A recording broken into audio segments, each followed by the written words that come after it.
Hello students, welcome back to my channel. I hope कि आप सभी लोग ठीक होंगे। आज की इस क्लास में मैं एक नया टॉपिक लेकर आई हूँ जो है आपका इंडियन कॉन्स्टिट्यूशन से रिलेटेड, यानी भारतीय संविधान से रिलेटेड। जैसा कि आप जानते हो कि भारतीय संविधान में हमारे कुछ आर्टिकल्स हैं और कुछ शेड्यूल्स हैं, यानी जो आपके कुछ अनुच्छेद हैं और कुछ आपके क्या है अनुसूची हैं। तो आज के इस वीडियो में मैं आपके लिए शेड्यूल्स के बारे में बात करने जा रही हूँ, यानी अनुसूची के बारे में। सभी लोग जानते हैं कि जब हमारा जो मूल संविधान था, यानी जो हमारा ओरिजिनल कॉन्स्टिट्यूशन था, उसमें आपकी 8 अनुसूचियों को यानी 8 शेड्यूल्स को इंक्लूड किया गया था। लेकिन बाद में लेटर ऑन यानी 1951 के आसपास जो है कुछ अमेंडमेंट यानी संशोधन किए गए थे। उसके बाद आपके 4 शेड्यूल्स बाद में ऐड हुए थे। शेड्यूल्स के बारे में सभी जानते होंगे। मेरा बस ये वीडियो बनाने का पर्पस ये है कि जो आपके 12 शेड्यूल्स हैं उनको याद करने का तरीका क्या है, यानी आपको एक ऐसी ट्रिक मालूम होनी चाहिए जिससे आप इजीली उन 12 शेड्यूल्स को अपने माइंड में कैच कर सकते हो, या जब भी आपको उसे याद करना है तो आपके माइंड में वो एक कहीं ना कहीं रिकॉर्ड हो, सेव हो। तो उसके लिए एक छोटी सी ट्रिक मैं आपके लिए लेकर आई हूँ, जो कि आपकी ये इस तरीके से है। TEARS of old PM, tears ऑफ ओल्ड PM। यहाँ आपके 10 शेड्यूल लिखे हुए हैं।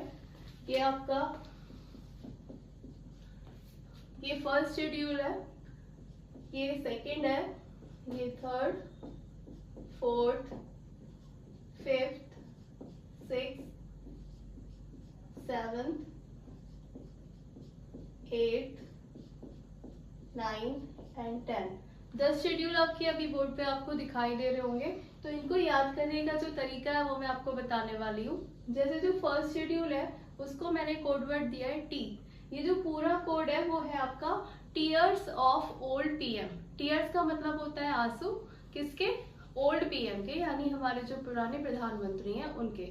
आपको ये जो ट्रिक है वो इस तरीके से याद रख सकते हो कि सपोज करो आपके PM अभी पावर में है तो वो खुश है। जब उनके पास से पावर हटेगी, जब कोई और PM बनेगा तो क्या होता है, वो ओल्ड PM हो जाएंगे। तो ओल्ड PM हो जाएंगे तो उनको इस बात का दुख होगा, तो यानी उनके आंसू निकलेंगे। तो इस तरीके से आप जो है याद रख सकते हो कि टीयर्स ऑफ ओल्ड PM। ठीक है, ये आपकी ट्रिक है पूरी अनुसूची को यानी शेड्यूल्स को याद रखने की। अब जैसे हम देख लेते हैं जो फर्स्ट शेड्यूल है आपका, मैंने उसको कोड वर्ड दिया है टी। तो टी से आप कैसे याद रखोगे कि पहले शेड्यूल में क्या है? मैंने यहाँ लिखा है फर्स्ट शेड्यूल में name of the union and its territories. Union को हम स्टेट भी बोलते हैं। तो फर्स्ट जो आपकी शेड्यूल है ना, उसमें सारी की सारी स्टेट्स और जो यूनियन टेरिटरीज है यानी राज्य और केंद्र शासित जो प्रदेश हैं उन सभी के नाम की पूरी लिस्ट है, उनके बारे में रूल्स एंड रेगुलेशंस हैं। तो यहाँ जैसे ये वर्ड लिखा हुआ है टेरिटरीज, तो टेरिटरीज का यहाँ से टी लेके आप इसे याद रख पाओगे कि जो फर्स्ट शेड्यूल है टी, यानी टी फॉर टेरिटरीज, यानी टीयर्स ऑफ ओल्ड PM में जो फर्स्ट वाला पार्ट है वो है आपका टी। तो टी से आप याद रखोगे टेरिटरीज। तो जब आप टेरिटरीज की बात याद करोगे तो आपको खुद ही याद हो जाएगा कि स्टेट एंड इट्स टेरिटरीज। ठीक है, तो ये आपको इस तरीके से याद रहने वाला है। नेक्स्ट आपका सेकंड आता है शेड्यूल, वो आपका है, उसका कोड वर्ड है ई फॉर होता है इमोल्यूमेंट्स। इमोल्यूमेंट्स का जो इमोल्यूमेंट्स वर्ड है उसका मतलब होता है कि अगर आप कोई वर्क कर रहे हो, आपने कोई सर्विस दी है, तो उस सर्विस के बदले आपको जो है in the form of money यानी पैसे के रूप में या किसी और रूप में जो है वो आपको कोई रिवॉर्ड मिलना यानी कोई इनाम मिलना, इसे हम बोलते हैं इमोल्यूमेंट्स। तो यहाँ इमोल्यूमेंट्स को आप, इंग्लिश का वर्ड है इमोल्यूमेंट्स, जिसका आप मीनिंग देखोगे तो आपको क्लियर हो जाएगा। तो यहाँ शेड्यूल सेकंड में हमारे क्या मेंशन है, जो आपके जो प्रेसिडेंट है और जो गवर्नर्स हैं स्टेट के, उनकी सैलरी, इन सब चीजों के बारे में जो है वो सारा डेटा जो है वो आपके सेकंड शेड्यूल में। तो मैं आपको यहाँ शेड्यूल नहीं पढ़ाने जा रही हूँ, यहाँ मैं आपको बस ट्रिक बताने के लिए आई थी। तो हम बहुत ज्यादा डीपली डिस्कस नहीं करेंगे, हम सिर्फ इतना डिस्कस कर लेंगे कि एक पर्टिकुलर शेड्यूल में क्या क्या मेन कोड वर्ड है। नेक्स्ट थर्ड वाला जो पार्ट है यानी जो थर्ड शेड्यूल है आपका, उसका मैंने कोड वर्ड दिया है ए। तो ए से आप कैसे याद रखोगे? अफर्मेशंस। अफर्मेशंस का मतलब क्या होता है? अफर्मेशंस का मतलब कि जो ओथ है, ये दोनों लगभग एक ही वर्ड्स हैं, एफर्मेशंस भी इंग्लिश का वर्ड है, ओथ भी इंग्लिश का वर्ड है। आप इसका मीनिंग देखोगे तो इसमें ये मतलब है कि जो हमारे प्राइम मिनिस्टर है या प्रेसिडेंट है या हमारे जितने भी स्टेट के गवर्नर्स हैं, तो ये जो शपथ लेते हैं, ये वाला जो पार्ट है कि किसको किस तरीके से जो उसके रूल्स एंड रेगुलेशंस हैं, जो प्रोविजंस हैं शपथ के, वो सारे के सारे आपके जो है वो शेड्यूल 3 में दे रखे हैं। ठीक है, तो ये आपको याद रहेगा। ए से एफर्मेशंस इसका वर्ड आ गया, यहाँ पर इमोल्यूमेंट्स का ई आ गया। फिर आपका जो 4th शेड्यूल है, 4th शेड्यूल का कोड वर्ड है यहाँ पर आर। आर से क्या है? Allocation of seats in the Rajya Sabha. यहाँ से राज्यसभा से आर लिया है, जिसको मैंने कोड वर्ड बनाया। यानी जैसे कि यहाँ पर क्या होता है कि राज्यसभा में किस स्टेट से या यूटी से कितनी सीट्स रहेंगी, allocation of seats in the Rajya Sabha. ये वाला जो पार्ट है आपका, ये आपका आएगा 4th स्टेट में। अब ये सीट जो है ये चेंज भी होती रहती है, क्योंकि कभी कभी क्या होता है कि गवर्नमेंट जो है वो चेंजेस लाती है। तो उस केस में क्या होता है कि आपकी नंबर ऑफ स्टेट्स कभी क्या होती है, स्टेट डिवाइड हो जाती हैं, कभी कभी स्टेट मर्ज हो जाती हैं। तो डिवाइड होंगी तो नंबर ऑफ स्टेट बढ़ेंगी, या यूटीज भी अगर डिवाइड होंगी तो वो बढ़ेंगी, या अगर मर्ज होंगी तो कम हो जाएंगी। तो इसी तरीके से चेंजेस होते रहते हैं। तो अगर डिवीजन और मर्जिंग होती है तो उसी के अकॉर्डिंग जो है वो सीट्स में भी चेंज आते हैं कि किस स्टेट का या किस यूटी का जो कंट्रीब्यूशन है, जो रिप्रेजेंटेशन है, वो राज्यसभा में कितनी सीटों का रहने वाला है। ठीक है, तो ये जो चीज है ये आपकी शेड्यूल 4th में आती है। नेक्स्ट आपका आता है शेड्यूल 5। शेड्यूल 5 में क्या है? शेड्यूल 5 को मैंने एस कोड वर्ड दिया है। तो एस कोड वर्ड से यहाँ पर आप देखोगे एडमिनिस्ट्रेशन ऑफ शेड्यूल एरियाज। ठीक है, यहाँ आप याद रखोगे शेड्यूल एरियाज से एस फॉर। ठीक है, अब शेड्यूल एरियाज क्या है? जितनी भी आपकी स्टेट्स और यूटीज है उनका जो एडमिनिस्ट्रेशन है कि किस तरीके से उनका पूरा मैनेजिंग हो रही है गवर्नमेंट के थ्रू, यानी एडमिनिस्ट्रेशन का निजाम कौन संभाले हुए, तो इसमें हम किस तरीके से उसके अंदर क्या क्या प्रोविजंस हैं, ये सब चीजें आप कहेंगे कि शेड्यूल एरियाज को आप कैसे एडमिनिस्टर करोगे, यानी मैनेज करोगे उसके सारे प्रोविजंस को। तो ये आपका आता है एडमिनिस्ट्रेशन ऑफ शेड्यूल एरियाज में। ठीक है, इसमें लगभग सभी स्टेट्स आती हैं एक्सेप्ट 4 स्टेट। 4 स्टेट कौन सी हैं? आसाम है एंड मिजोरम है, त्रिपुरा एंड मेघालय। ये 4 स्टेट्स को अलग रखा गया है।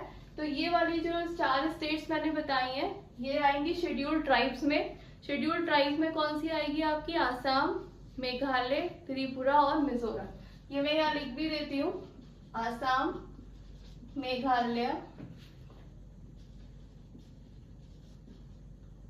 Tripura and Mizoram. In 4 state को शेड्यूल 5th में नहीं रखा गया। इन 4 स्टेट को यहाँ से हटा के इसे शेड्यूल 6 में डाला गया है, क्योंकि इसका सारा का सारा एडमिनिस्ट्रेशन का जो वर्क है वो शेड्यूल 6 में दिया गया है। और बाकी की जितनी भी सारी स्टेट्स और यूटीज हैं उनका एडमिनिस्ट्रेशन जो है वो आपका शेड्यूल 5 में आया है। ठीक है, और शेड्यूल 6 में यहाँ से 4 को अलग हटा के शेड्यूल 6 में इनका एडमिनिस्ट्रेशन आया है। तो मैंने यहाँ पर ये एस फॉर क्या हो गया? शेड्यूल एरियाज, इस तरीके से याद रखेंगे। ओ फॉर क्या हो गया? Other tribes. तो अदर में कौन सा आ गया? ये भी शेड्यूल ट्राइब्स हैं, बट ये क्या है? अदर ट्राइब्स है।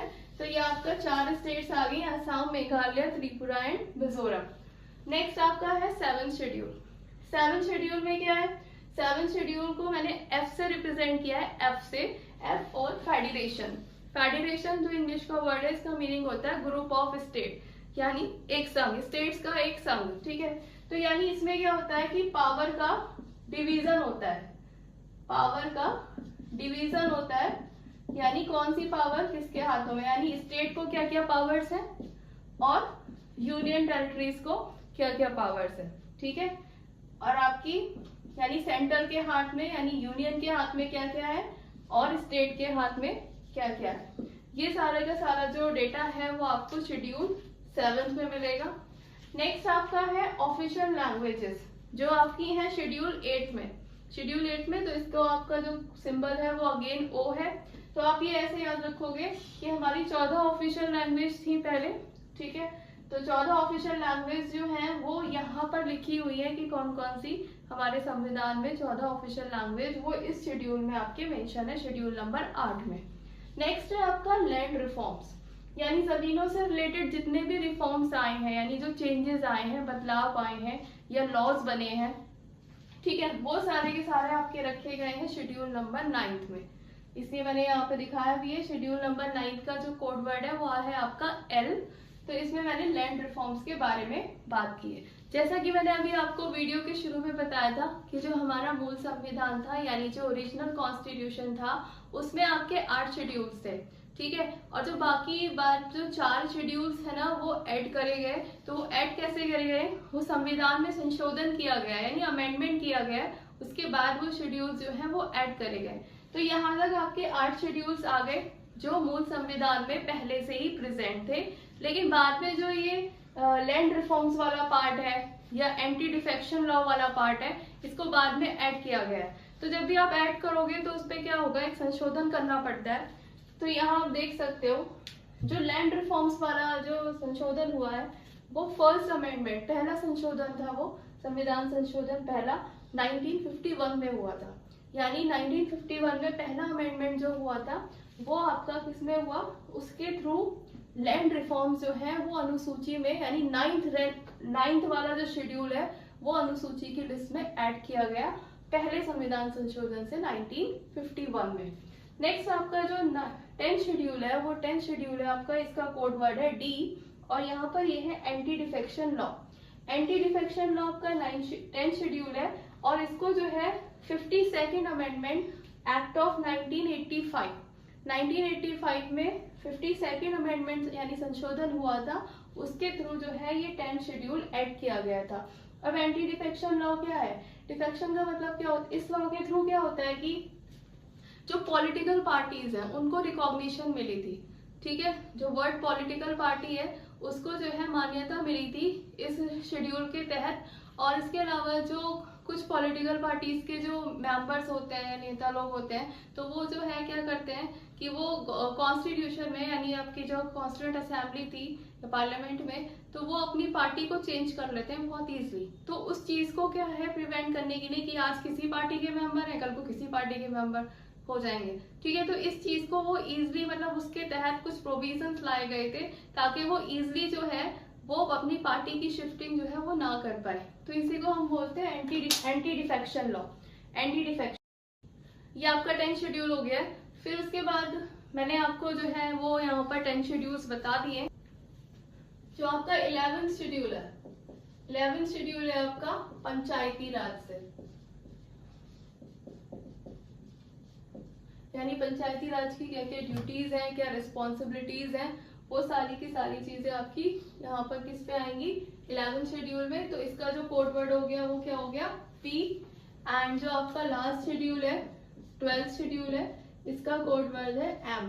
M फॉर म्युनिसिपैलिटीज, म्युनिसिपैलिटीज, यानी म्युनिसिपैलिटीज की क्या क्या ड्यूटीज हैं, क्या रिस्पॉन्सिबिलिटीज हैं, क्या अथॉरिटीज हैं, वो सारी की सारी चीजें आपकी 12th शेड्यूल में आएंगी। अब जो आपका ये 11th और 12th शेड्यूल है इसको भी ऐड किया गया था।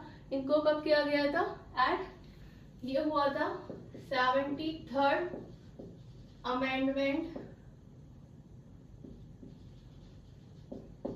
Act of 1992। और ये आपका हुआ था 74th अमेंडमेंट एक्ट ऑफ 1992। यानी जो 73rd अमेंडमेंट से पंचायती राज को ऐड किया गया था अनुसूची की लिस्ट पे, और 74th अमेंडमेंट से म्युनिसिपैलिटीज को ऐड किया गया था अनुसूची की लिस्ट में, और दोनों ही अमेंडमेंट 1992 में हुए थे, ठीक है। तो ये तो एक ब्रीफ इंट्रोडक्शन था अनुसूची का। लेकिन मैंने अभी शुरू में ही बताया था कि मेनली मेरा ये वीडियो बनाने का सिर्फ एक ही पर्पस है, वो था आपको कि ये शेड्यूल्स हम इजीली कैसे याद कर सकते। बहुत सिंपल तरीका है, बस इतना याद रखना है, TEARS, टीयर्स ऑफ ओल्ड PM। ये हो गए आपके 12 शेड्यूल, 1 2 3 4 5 6 7 8 9 10 11 12। ये कोड वर्ड याद रखना है, आप खुद ही बता दोगे कि कौन से शेड्यूल में क्या है।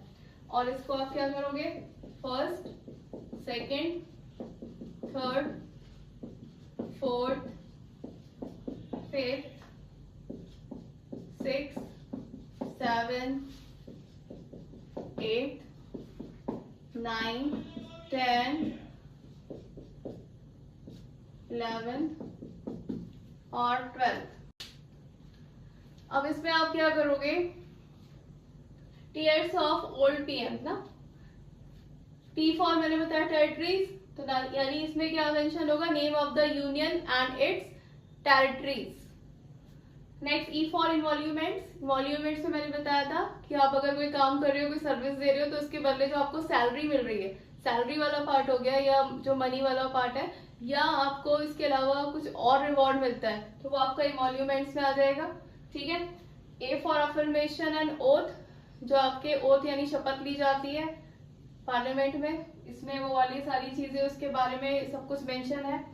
Are for allocation of seats in the Rajya Sabha, किस स्टेट को या किस यूटी को राज्यसभा में कितनी सीटें अलॉट करनी है, ये आपका शेड्यूल 4 में आ गया।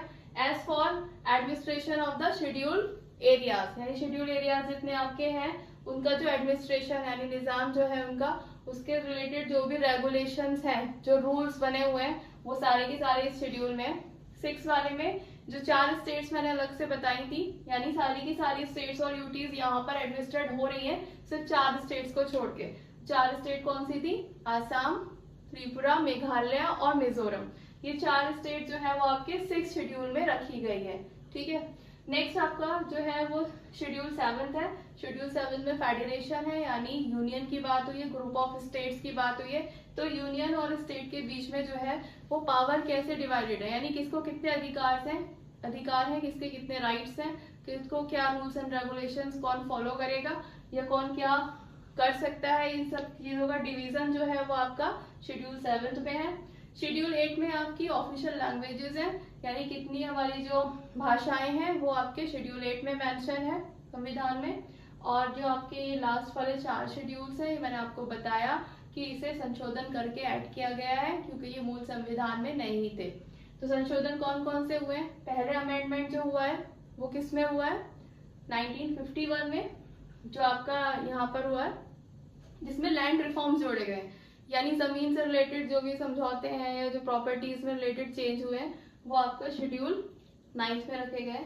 शेड्यूल 10 को जो है वो 52nd अमेंडमेंट से जोड़ा गया है। तो इस अमेंडमेंट में क्या है, एंटी डिफेक्शन लॉ है। एंटी डिफेक्शन लॉ यानी पॉलिटिकल पार्टी से रिलेटेड है। ठीक है।